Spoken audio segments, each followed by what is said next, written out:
Estás escuchando Milenio 3, por Ayuca Náutica.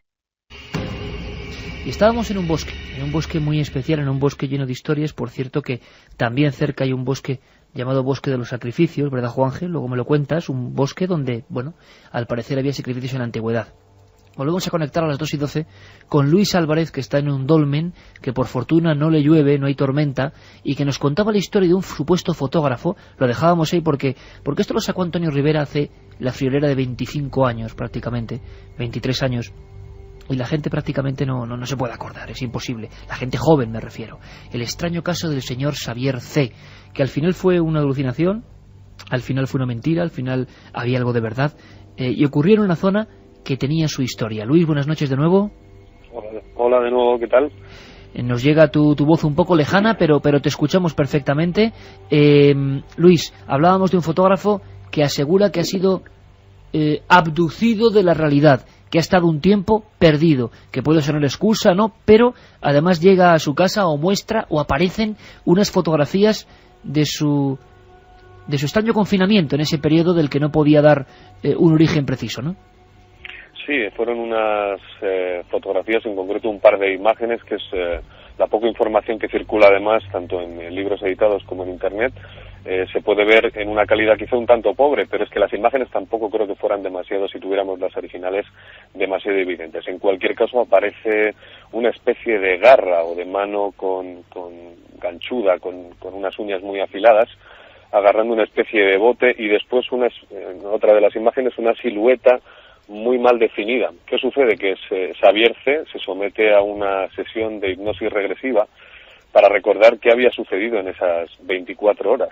Y es aquí donde, digamos, que empiezan las conjeturas, ¿no?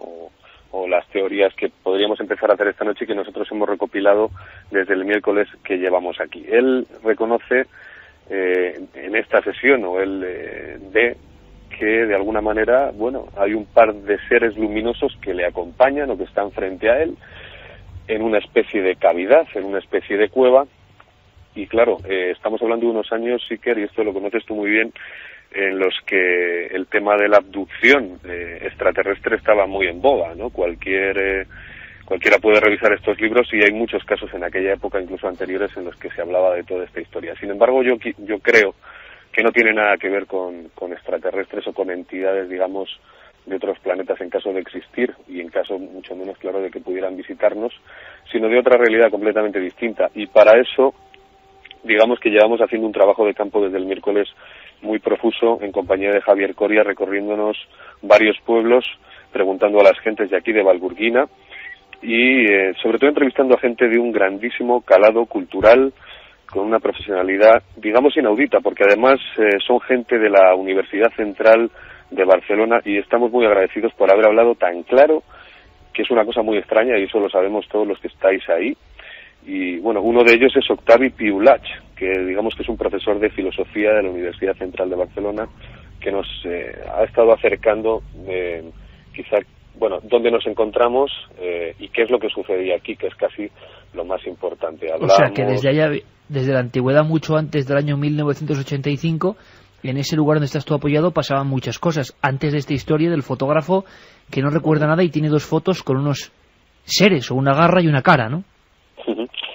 Lo que se especulaba quizá era que esto era una especie de montaje. Evidentemente no podemos saberlo porque nadie ha sido capaz de localizar a Xavier C., no hay más datos, pero claro, es que podríamos hacer un nexo, podríamos hacer una unión muy interesante, y es que en este lugar exacto, donde nos encontramos, la ubicación original del dolmen, hay una energía especial, o al menos eso es lo que sintieron aquellas personas hace 6.000 años que levantaron estas moles de piedra granítica y que se reunieron aquí o bien para enterrar a sus seres queridos o bien para realizar algún tipo de ritual o sacrificio. Pero es que se da también la circunstancia, además, de que Cataluña es una de las tierras, junto con Euskadi y Galicia, que más tradición brujeril tiene.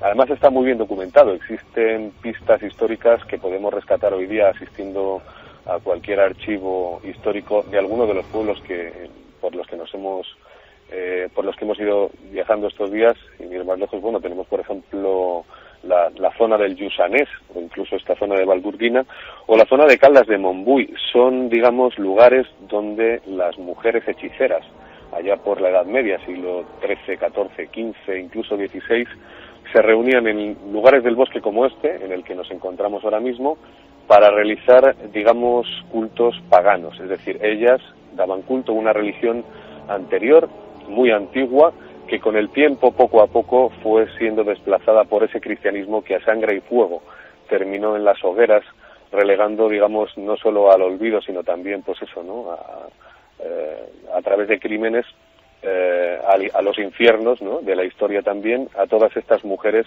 que trataban de alcanzar, bueno, pues eso que se conoce como el sagrado, ¿no? ¿Qué sucede también? Claro, ahí está el nexo de unión. Hay varias teorías. ¿Qué es lo que pudo pasar aquí? Que digamos que es lo más importante, ¿no? Se advierte probablemente, hay dos posibilidades, ¿no? Por un lado está que, si bien es cierto que este lugar es un lugar de poder, yo puedo decir que estoy aquí ahora mismo y sí que notas una especie de paz interior curiosa. Estamos en un bosque también, pero bueno, podría ser quizá una sensación un tanto, digamos, la audiencia podría decir en un momento dado que, bueno, pues que esto es muy subjetivo, ¿no?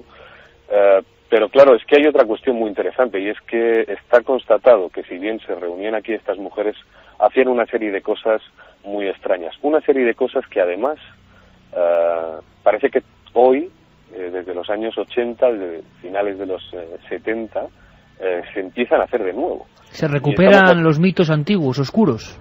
Se recuperan, y hay grupos que se conocen, grupos muy, muy reducidos, y estamos detrás de ellos, que son los neopaganos.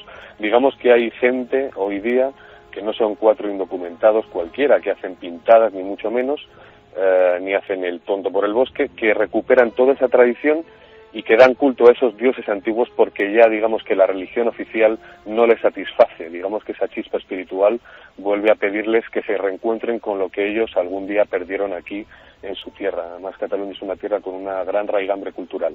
Pues en otro punto de ese bosque se encuentra nuestro buen amigo, nuestro especialista en tantas materias, que nos ha dado tantas pistas, Javier Coria. Buenas noches.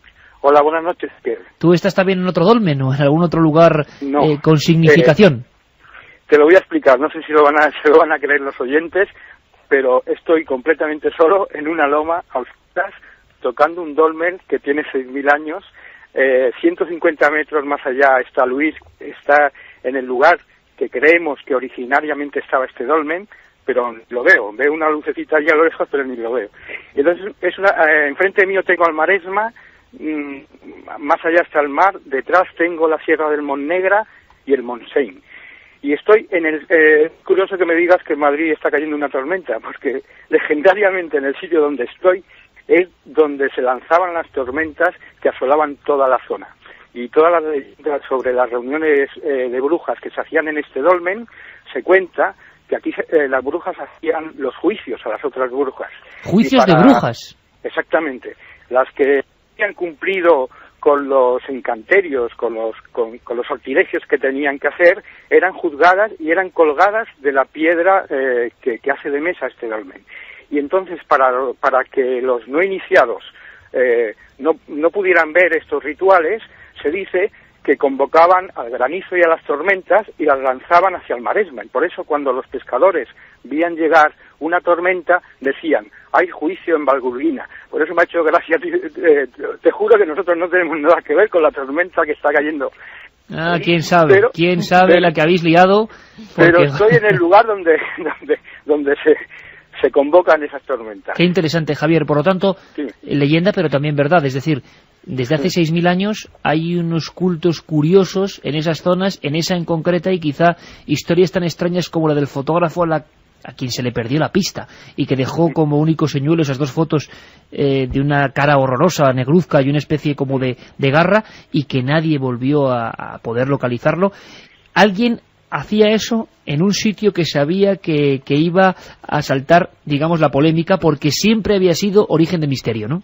Evidentemente, los dólmenes, que aún no sabemos exactamente qué función tenían, evidentemente en algunos se han encontrado enterramientos, pero incluso parece que estén diseminados de una forma sin orden y concepto, pero lo que está claro es que durante las diferentes épocas de la historia han sido lugares de fuerzas telúricas, de atracción, donde se han realizado todo tipo de cultos paganos. Y aquí, donde estoy yo, pues hacían esas reuniones de las brujas, que además tienen una cosa muy curiosa, que dentro del ritual que hacían se acompañaba de la música de un flabiol y de un tamboril, y hacían lo que se llamaban el baile rodó, que sería el baile redondo. O sea que puedo decir que estoy tocando la piedra donde nació el origen legendario de la tradicional sardana.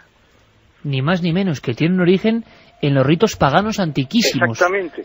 Qué curioso. En los rituales de las brujas, que se ponían se la mano y al son del flabiol y del tamboril hacían sus rituales, etcétera. Y entonces es muy curioso porque, bueno, la cultura catalana está llena de mitos que nos entroncan con el pasado de religiones paganas. Y lo curioso es que esas religiones el recuperar la vieja tradición y la vieja religión han llegado hasta nuestros días. Por eso hay movimientos neopaganos como puede ser la Wicca, que la Wicca no es más que un rito neopagano y de reivindicación de las brujas, pero de las brujas no como las entendemos hoy, que tal como las entendemos hoy es una idea que nos dio la Inquisición, que es la idea que podríamos decir que la bruja la creó la tortura. Tal como lo entendemos hoy, pero cuando empiezas a profundizar en las tradiciones, en los ritos forestales de los bosques, incluso en el propio nombre de Valgurguina, que aparte hay la versión de que quiere decir que viene el origen por la sorguiña vasca. Sorguiña. Que sería la hechicera, porque es muy curioso, eso lo veremos en cuarto milenio, pero hubo brujas del País Vasco que tuvieron que escapar de la represión y llegaron hasta estas tierras. Por eso nos encontramos que hay muchos nombres de la toponimia que tienen origen vasco, pero vinieron a un mal sitio a parar, porque la Inquisición mató más o menos a un centenar de brujas en el resto de España, y en Cataluña fueron más de 400, ¿no? Oye, Javier, una cosa, y la historia inicial, que casi como anécdota vuelve a poner Valgorguina en el mapa de los misterios, que es este extraño secuestro de un fotógrafo, ¿hay algún lugar que se corresponda con lo que él contaba? ¿Hay cuevas en esa zona? No, esto en la cueva nunca se encontró. Nosotros hemos encontrado una pista, hablando con la gente del pueblo, tanto pues el concejal de Cultura como incluso hemos hecho una entrevista con la persona más anciana del pueblo, una persona de 94 años que nos decía que no creía en brujas, pero luego nos contó que le habían echado un mal de ojo, que le daban 4 años de vida, empezó a adelgazar y fue a una curandera de la zona y bueno, tiene 94 años. Entonces, esa es una historia. Entonces, evidentemente, en aquella época, bueno, es que los movimientos neopaganos y el paganismo, etcétera, está también ligado mucho al culto al bosque y al culto a la seta. Sabes que en Cataluña hay gastronómicamente, pero también como un ritual, ¿no? Y el culto al rey Bors, que es como lo llaman en Cataluña, bueno, es uno de los nombres que tiene la manita muscaria, que sabes tú que es un elemento que en pequeñas dosis utilizan el chamanismo de varias culturas y de varios países, y evidentemente en los ritos paganos, aparte de otros elementos, también entraban ese tipo de sustancias. Entonces es muy posible que en la época que estemos hablando se realizaran este tipo de ritos en este lugar, y que se utilizaran sustancias y podría ser el origen de eso. Evidentemente nosotros no hemos encontrado ninguna prueba de que el caso fuera real. No hay cuevas, no hay. Lo que hay es una mina cerrada, que hoy precisamente fue cuando hoy alguien nos daba la pista de la mina. Pues pensamos, pues podría ser la mina, porque cuevas no hay. Antiguamente se sabe que en la zona vivían gente que vivía en el bosque, ¿no? Que precisamente incluso había una anciana que pasó a la leyenda conocida como la bruja de Valgurguina. y era una persona que vivía en el bosque, ¿no? Vamos a hacer una cosa, Javier, vamos a preguntar a la gente aquí en Vivo, Carmen, a ver si algunos conocen historias o saben de esa zona de Vallgorguina, que claro, es una zona pequeña. Si nos están escuchando, porque claro, tenemos muchos oyentes en el pueblo, por lo que hemos Hay que repetir que el 666 de la AM, ¿no? Si nos quieren escuchar en Cataluña. Santi, una cosa importante, lo que comentaba Javier Coria sobre la utilización, por ejemplo, de alucinógenos antiguos. Hay toda una corriente, y yo además he seguido últimamente unas pistas sobre viajes, no hablamos solo de gente que entre comillas quiere colocarse, sino gente que utiliza enteógenos, que estudia las propiedades de algunos hongos para intentar llegar a estados estáticos de quietismo, o lo que hablábamos en la primera hora, esos estados alterados de conciencia mediante el sueño, o el sueño alucinatorio, o el ensueño sanador. Eso, Santi, está teniendo una fuerza ahora mismo a través de un montón de comunidades en Internet que reclaman de nuevo en diferentes lugares del mundo ese poder de los psicotrópicos naturales, que nos deja sorprendidos, ¿no? Es que es la base, o una de las bases de la tradición pagana occidental. Es decir, cuando primero la romanización y luego ya definitivamente el proceso de cristianización barre por completo, dejando reductos, como es el caso de las brujas españolas o de las brujas de otras zonas, barre por completo esa tradición que se basaba en eso. Los únicos restos que podemos encontrar ahora los encontramos en sitios muy remotos de Europa, donde tanto la romanización como la cristianización llegaron de forma muy, muy tenue, muy deficiente, y uno de ellos, por ejemplo, es Escandinavia. En Laponia, concretamente, los lapones siguen utilizando sus hongos, sus setas autóctonas, para que sus chamanes, porque siguen teniendo chamanes, estos pastores de renos siguen teniendo una tradición chamánica. Curiosamente viven en una zona muy próspera, con lo cual hay unas cosas muy curiosas, porque como que ellos visten sus atuendos tradicionales, siguen pastoreando renos, pero por ejemplo utilizan motos de nieve. Es decir, hay una mezcla curiosísima. Y ellos, por ejemplo, su hongo autóctono es alucinógeno, pero tiene una característica que es tremendamente tóxico para el hombre. Es muy, muy, muy venenoso, curiosamente, para los seres humanos. ¿Qué hacen ellos? Ellos se lo dan de comer a los renos. Y lo que beben después es la orina del reno, que es donde se ha quedado ya destilado de alguna forma el principio activo del reno. Por lo visto sí tiene una tolerancia importante a ese hongo, es decir, no muere ni se envenena, y de hecho ellos no matan a su propio ganado porque es su forma de vida. Ellos viven de la carne, de la piel, etcétera, etcétera, del reno.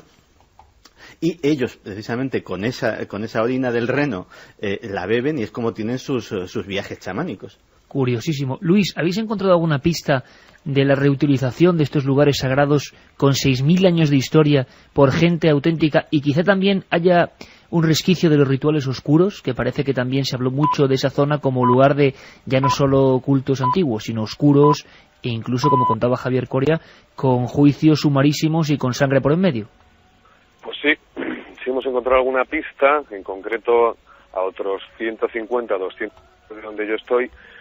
Hemos encontrado marcas además que parecen de cantero en uno de los pinos, y un vivac, una especie de vivac. También hay que decir que, bueno, Santi, digamos que ha hecho una aproximación magistral a este asunto, pero claro, sucede que en España toda esa tradición, digamos, sobre todo entre Euskadi y sobre todo en la cordillera pirenaica, es decir, aquí también en Cataluña y al otro lado de los Pirineos, también tenían su sustancia. Esa sería la manita muscari, en el caso de Euskadi más quizá, y en la zona también de Picos de Europa, el Psilocybe cubensis, que lo conoce muchísima gente. Y yo estoy convencido de que aquí se han practicado estos rituales, incluso que también el propio Xavier C. es probable, muy probable además, por lo que cuenta, que entrara en contacto con alguno de estos grupos y quiera venir a fotografiar, ¿no?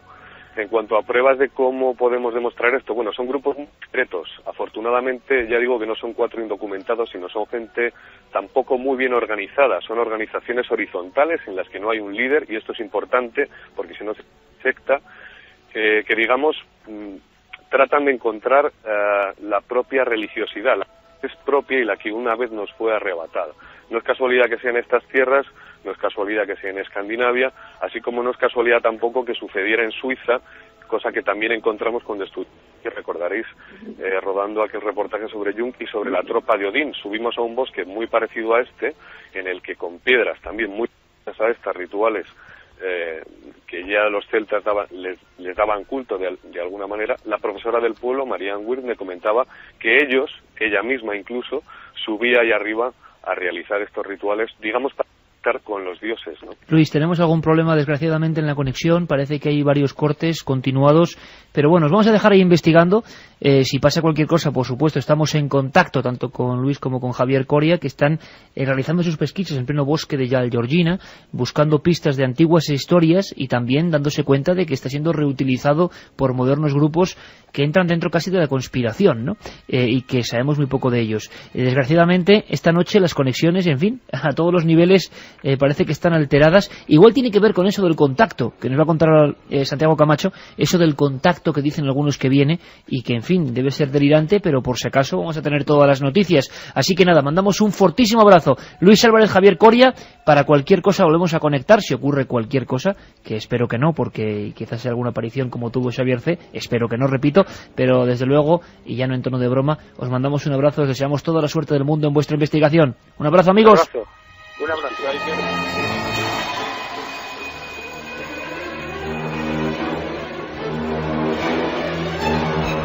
Voy a ponernos un mensaje que os va a sorprender de verdad. Pero nada, en titulares, Juanje, no es el único bosque sagrado extraño con sangre y con supuestos sacrificios en Cataluña. Tú estuviste en otro. El bosque de los sacrificios es que es muy terrible y mucho más duro que este. Quería hacer una pequeña anotación o aclaración. Como bien decía Santi, un montón de grupos de gente que está consumiendo drogas, si se pueden, bueno, drogas, digamos, naturales, entre comillas, son naturales, pero que son muy, muy perjudiciales, y desde aquí recomiendo a nadie que en absoluto las tome. Drogas que muchas vienen del extranjero, como es el caso de la ayahuasca, el San Pedro, y otras muchísimas, pero hay una cosa que se nos olvida, y es que parece que en España para tomar una droga fuerte hay que buscar la manita muscaria, y esa es de las más suavecitas que hay en el bosque. Hay que recordar que en España hay una droga natural que han tomado siempre las brujas, y que en mínimas dosis es de las drogas más fuertes y más peligrosas que existe, que es el estramonio. La datura estramonio se encuentra en España en estado natural en el campo. Yo a este respecto, hierba del diablo. efectivamente, la hierba del diablo. Tuve una entrevista con el catedrático de Historia de la Medicina de la Facultad de Medicina de Valladolid, me enseñó una planta de estramonio, me puso unos granitos en la mano y me dijo que tomara 2-3 granitos, o sea, podía estar realmente mal hasta 24 horas con unas alucinaciones terribles. O sea, que realmente hay una droga naturales en este país es terrible. Lo que comentaba Iker del bosque de los sacrificios, que es otra zona catalana, bueno, yo fui allí de la mano del genial Sebastián Darboy, del que leí en su enciclopedia que había recogido esta historia, y efectivamente pues también hablamos de paganismo en la antigüedad. En este caso habría que remontarse hace unos 3000 años a la magia de los antiguos íberos y esa antigua religión incomprendida, ese pueblo del que todos somos parte y que apenas nada sabemos. Y bueno, pues en ese lugar lleno también de algunos dólmenes y rocas en las que se hacían pues antiguas ceremonias y bueno, algunos rituales que duraron hasta hace poco, también condenados por la Inquisición, pues hay una roca que destaca sobre todas, que se conoce como Roca del Diablo, y es una roca que tiene una pendiente, yo calculo que de unos 65 o 70 grados, y tiene labrado de una forma muy tosca unos pequeños escalones. Debajo de esa roca, conocida, vuelvo a repetir, como Roca del Diablo, se encontraron muchos esqueletos de enterramientos antiguos, muy primitivos, de hace miles de años. Pero lo curioso es que la tradición oral, y posiblemente realmente se utilizó para eso, comentan que muchas veces se hacían sacrificios de niños, de bebés, que recién nacidos se subían a lo alto de la roca y se dejaban caer poquito a poco para que al ir rodando por esa escalera tosca se fueran destrozando el cráneo poco a poco hasta ir cayendo y caer hasta abajo y ser sacrificados así a la madre tierra. Esa antigua religión incomprendida de la que, nos guste o no, todos formamos parte.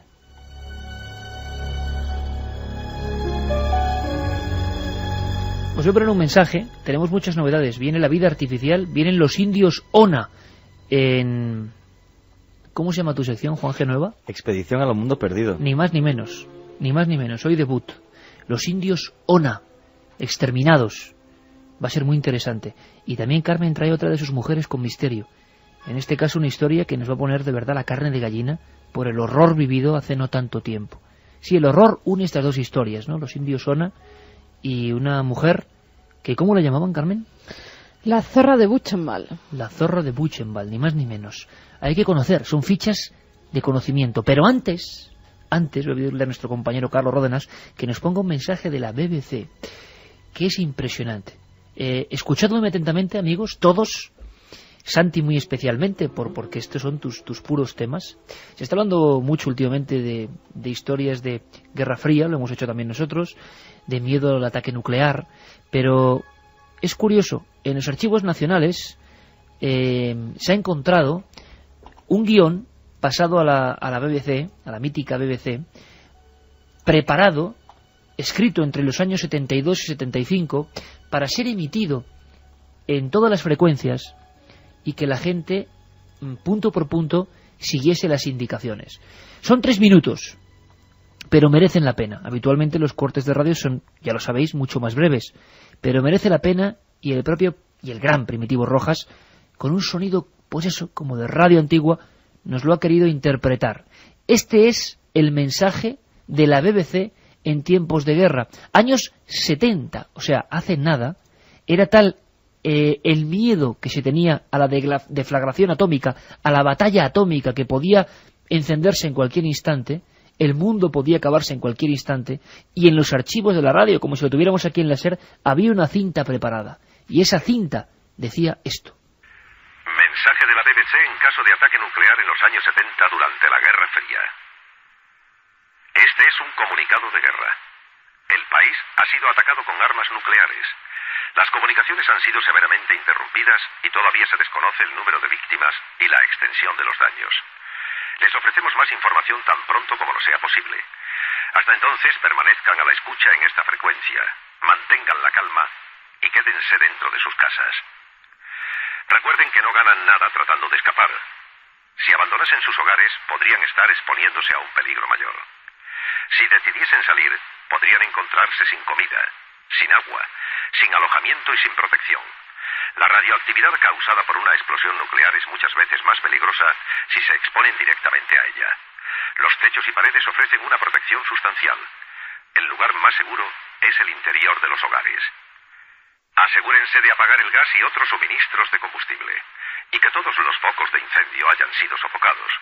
Si los suministros de agua están disponibles, podrá ser usada para combatir el fuego. Es aconsejable que rellenen todos sus contenedores para poder beber agua después de que los incendios hayan sido extinguidos, puesto que puede ocurrir que el suministro de agua no esté disponible durante mucho tiempo. No deben usar el agua para bañarse hasta que no se les comunique que pueden hacerlo de nuevo. Utilicen únicamente el agua para beber y cocinar. El agua significa vida. No la malgasten.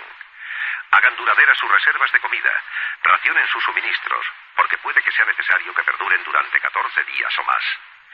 Si tienen comida fresca en sus casas, eviten malgastarla. La comida enlatada no se estropeará. Si viven en una zona en la que se ha comunicado una alarma de ataque, permanezcan en sus refugios hasta que se les avise de que es seguro salir. Cuando el peligro más inmediato haya pasado, las sirenas sonarán constantemente. El mensaje también será emitido en esta frecuencia. Si abandonan sus refugios para ir al cuarto de baño o reponer los suministros de comida o agua, no permanezcan más de lo necesario fuera de los mismos. No salgan fuera de sus casas bajo ninguna circunstancia. La radioactividad puede matarle. No la pueden ver, ni sentir, pero está ahí. Si salen, supondrá un peligro para sus familias y pueden morir. Permanezcan en sus refugios hasta que se les comunique que es seguro salir o hasta que oigan el mensaje de las sirenas. Aquí están de nuevo los puntos más importantes. Permanezcan en sus propios hogares. Y si viven en una zona donde se ha comunicado una alarma de peligro, manténganse en sus refugios hasta que se les diga que es seguro salir. El mensaje que comunicará que el peligro más inmediato ya ha pasado será emitido a través de las sirenas y repetido en esta frecuencia. Asegúrense de apagar el gas y todos los suministros de combustible, y que todos los fuegos hayan sido extinguidos. El agua debe ser racionada y usada únicamente para beber y realizar tareas de cocina. Deberá ser utilizada para baños imprescindibles. Racionen sus suministros de comida. Puede que sea necesario que duren 14 días o más. Repetiremos esta emisión en 2 horas. Permanezcan a la escucha en esta frecuencia, pero apaguen ahora sus radios para no gastar sus pilas hasta que no estemos en el aire de nuevo. Este es el final de la emisión. ¿Quieres conocer la respuesta? Milenio 3 en la SER.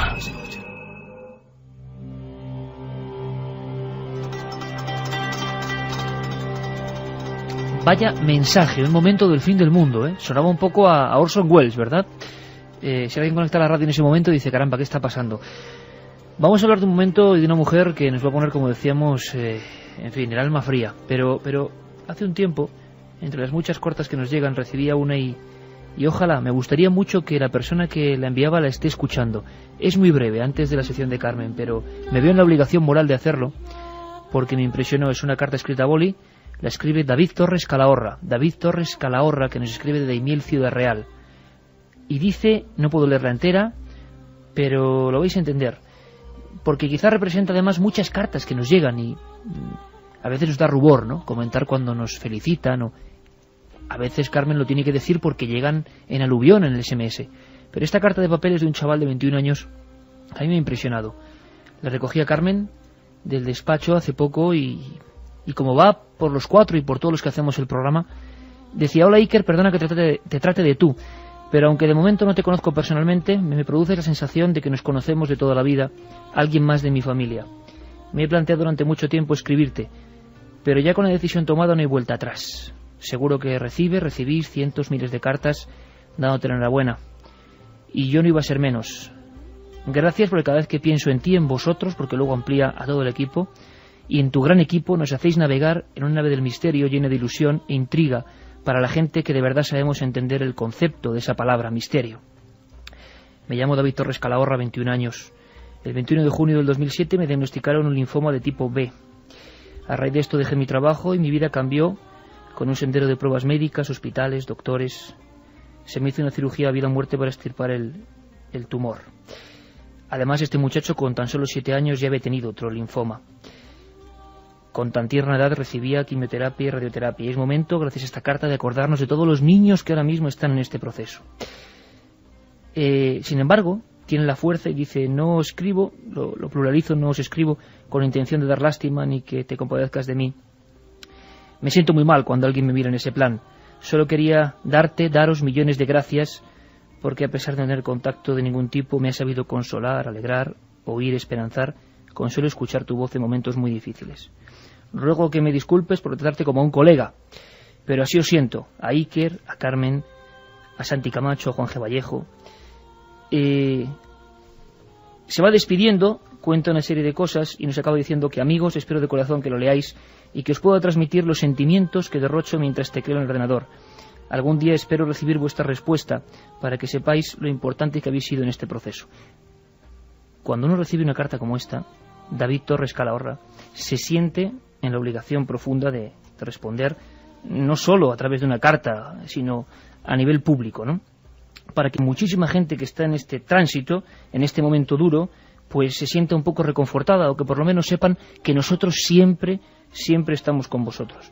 Cuando alguien que ha pasado por esto en la vida tiene tiempo para escribir 2 folios y decirnos lo importante que ha sido la nave del misterio, por encima de los casos, de los datos, de las conspiraciones, de los secretos enigmáticos, que por encima de todo nos siente como una familia y lo considera importante en una lucha tan difícil, pues uno de verdad se siente muy contento.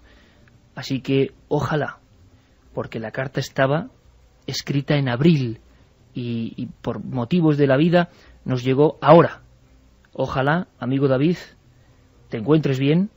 Ojalá tanta gente que sabe lo que es pelear contra la enfermedad y gente muy pequeña, como cuando tú tenías 7 años, reciba también una dosis de positividad tremenda. Que alguien nos diga cosas tan bonitas que no puedo reproducir porque me emocionaría demasiado, con la enfermedad que tú tienes y con la que estás peleando, pues nos hace sentirnos importantes, pero no por más audiencia, menos audiencia, más o menos éxito, sino simplemente por representar esta tertulia que está aquí de 4 amigos y de los amigos que hacen el programa, algo importante para todos vosotros. Y él se despide con cada uno de nuestros nombres desde las tablas de Daimiel con un abrazo muy fuerte y cósmico. Gracias, David, porque nos has hecho más felices. Espero que casi tanto como nosotros a ti. Un abrazo. Y es que tiene que haber mucha gente como este chico, 21 años, ¿eh? Impresiona. Nuestra motivación, porque así nos lo pide David y la gente como él, es seguir adelante con un montón de historias, algunas positivas, algunas como ahora que, caramba, que te llegan, ¿eh? Te llegan cuando tocas el papel de una carta escrita por un chico como este. Por desgracia hay gente maravillosa como estas personas que nos escriben, y hay gente que representa toda la otra cara del ser humano. Veo a Juanje y a Santiago también, imagino que emocionados, ¿no? Porque a veces uno pierde la perspectiva, pero esta gente, lo sepáis, está ahí escuchándonos, siempre escuchándonos, desde el hospital y desde muchos sitios.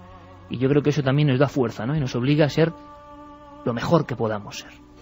Yo solo quería decir una cosa cuando he leído la carta de David, que también hay gente que me ha rodeado que ha tenido cáncer, que toda la gente que nos oiga les echo desde aquí, bueno, mi abrazo cósmico. Y una frase que escribí una vez que decía a una persona que tenía cáncer, se la escribí, le escribí en un papelito: lo imposible, además de real, se puede convertir en cotidiano. Se puede vencer esa enfermedad. Y desde aquí un abrazo a todos muy fuerte. Ahora la sección de Carmen, Mujeres con Misterio, que todos tenéis que escuchar con mucha fuerza, porque yo sé que Carmen además lleva unos días muy afectada, porque para hablarnos de este personaje ha tenido que, como hace Santi Camacho muchas veces, sumergirse en archivos tan profundos, en imágenes tan duras, tan demoníacas, y hablamos de seres humanos, o eso debería ser, que la veo muy impactada. Así que, Carmen, todo tuyo, estos minutos para que conozcamos, por desgracia, hasta qué punto una mujer puede ser diabólica. Voy a pedirle a Carlos que me ponga el primer corte de los que tenemos preparados, porque nos va a dar introducción, además, con un tema de actualidad, a quién fue Ilse Koch, la zorra de Buchenwald. Es un campo de trabajo. Están ahí porque son el enemigo. ¿El enemigo? Lo único que necesitas saber de mi trabajo aquí es que es muy importante para nuestra patria. El trabajo que tu padre hace aquí es historia viva. ¿Te pasa algo? No encuentran a papá. Soy un soldado. Los soldados luchan en la guerra. ¡Eso no es una guerra! Es una parte vital de ella. Esto en realidad es una película que además ahora está de moda por el libro El niño con el pijama de rayas, pero es una historia completamente real, una historia que además vivieron muchísimas personas en sus propias carnes. Se ha hablado mucho de lo que vivieron los judíos en los campos de concentración, pero se ha hablado menos de cómo fueron sus carceleros. Vamos a hablar de una mujer. Ella se llamaba Ilse Koch, nació en 1906 en Dresde, en Alemania, en el seno de una familia muy normal, eran labradores, a ella la dieron una educación, era muy conocida en la escuela porque de pequeña era muy mona y además, pues bueno, tenía muy buena reputación su familia en el pueblo. A los 15 años decide dejar de estudiar y se mete a trabajar en una fábrica. Pero como era bastante duro y ella no estaba tampoco acostumbrada a ese trabajo, pues decide dejarlo y se emplea entonces en una biblioteca. En esa biblioteca comienza a tener contacto con extraños personajes del partido nazi. Ella era una joven atractiva ya, pelirroja, y no tarda en abrirse paso entre sus filas. Tiene varias aventuras con miembros de las SS y pronto hacen que salga de esa librería y gracias a las influencias de estos mandos nazis, pues es elegida para ser una de las secretarias de un oficial. Himmler, el jefe de las SS y de la Gestapo, elige precisamente a esta mujer para que se case con un personaje muy boyante dentro de las filas de las SS. Karl Koch era el ayudante de Himmler, era una persona, un banquero que había fracasado, era muy duro y por eso tenía fama ya dentro de los oficiales. Querían además que se casase con él porque iban a hacer la raza aria perfecta. Era la pareja que elegían para que esa descendencia aria fuera perfecta, para que sus hijos fuera lo que querían las SS. En 1936, Karl e Ilse contraen matrimonio y pronto él es nombrado coronel del campo de concentración de Sachsenhausen. Mi alemán, por favor, me disculpen todos los que entiendan alemán porque es pésimo. Pero lo que de verdad importa es la historia de esta mujer. Desde que llega a ese campo de concentración ya es conocido por su gran sadismo. Golpeaba a los prisioneros con una especie de látigo que había llenado de cuchillas para que así el golpe fuera casi mortal. Desgarraba con esas cuchillas de afeitar la carne de los prisioneros. Karl es ascendido a los pocos años, se le nombra coronel, se le lleva a otro campo de concentración nazi, en este caso Buchenwald, un campo que había sido construido además por los mismos presos. Murieron allí construyéndolo. Los que no valían eran asesinados. El campo se dividía en 3 secciones principales. Uno era el gran campo, donde estaban los prisioneros que tenían ya cierta antigüedad. El campo pequeño, donde estaban los que estaban en cuarentena, los que estaban enfermos. Y el campo de tiendas de campaña, que eran miles de detenidos polacos enviados después de la invasión alemana del país en 1939. Pero además en Buchenwald se llevaban a cabo investigaciones médicas. Y fíjate, había esterilizaciones sin anestesia. Había inyecciones experimentales con nuevas drogas, pruebas de resistencia humana ante el dolor, el calor y el frío. Literalmente eran colgados de ganchos de la carne para ver cuánto tiempo aguantaban con vida. Además inoculaban a los presos enfermedades letales como el tifus e incluso hacían vivisecciones. En el campo Iker convivían más de 80.000 presos, que estaban gobernados por 7.000 miembros del partido nazi. Los sometían a todo tipo de experimentos, de torturas, hasta tal punto que la esperanza de vida en este campo era de tan solo 3 meses según entraban. Pues bien, dentro de todo esto vivía Ilse Koch con su marido, pero vivía bañándose en vino de Madeira, porque estaba obsesionada con su belleza. Vivía también bailando en una pista de baile que habían creado los propios presos a los que ella trataba fatal. Ahora veremos las torturas a las que los sometía. Y además, pues esperaba que los presos vinieran en la puerta y si alguno de ellos se atrevía a mirarle a la cara, directamente lo mataba. Esta mujer además era conocida por tener orgías lésbicas con las esposas de otros oficiales que vivían en el campo de concentración. Disfrutaba haciendo mal a la gente, disfrutaba echando el pastor alemán a las mujeres embarazadas judías que se encontraban en el campo de concentración. Todo esto le lleva a ganarse una fama de ninfómana y también, sobre todo, de sádica. Pero fíjate, uno de sus múltiples y retorcidos placeres consistía en permanecer viendo cómo los prisioneros desfilaban ante ella desnudos.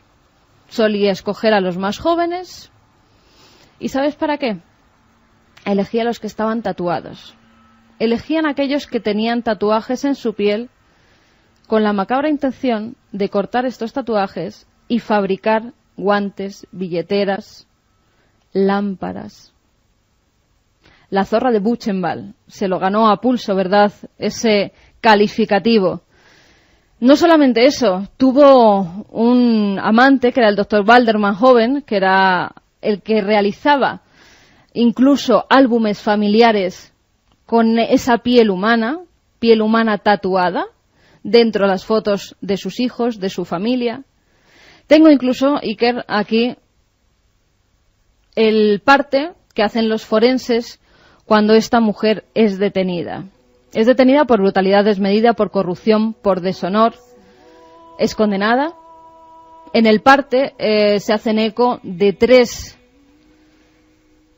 pieles, de 3 piezas de piel, tal y como pone aquí, una de 13 por 13 centímetros, transparente, muestra una cabeza de mujer en el centro y un marinero con ancla. Otra de 14 por 13 centímetros, también transparente. Y otra un poco más grande, 44 centímetros, en la que se muestran 2 pezones y un ombligo. En el centro, otro tatuaje, otro dibujo. Todo ello dentro de la casa de la zorra de Buchenwald. Brutalidad desmedida, por ello fue acusada. En 1947 por ello es encarcelada. Pero aún así empiezan a encontrar más cosas durante esa investigación. Cabezas reducidas. Ella sabía que algunas culturas utilizaban la reducción de cabezas para ir en contra de sus enemigos y para que los enemigos que vinieran pues les asustara. Y decidió que ella también debía hacerlo en el campo de concentración de Buchenwald. Así que mató a varios presos y redujo sus cabezas. También, un día que se encontraba un poco aburrida, cogió una pistola. 24 personas murieron a sus manos de un disparo. Eso sí, disfrutaba mucho mientras cada noche echaban un judío a los osos que tenían en el zoológico de Buchenwald. Y luego los restos, el águila, que también era de su propiedad, se lo comía.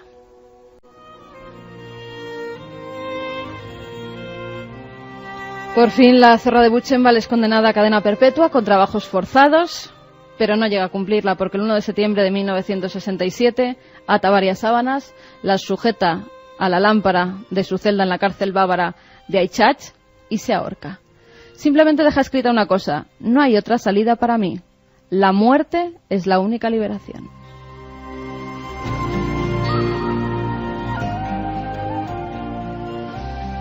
Pues menudo historia, menudo personaje, menudo mujer con misterio. Claro, cuando nos encontramos con estos espejos turbulentos de la maldad humana, uno se queda como sin palabras, ¿no, Santiago Camacho?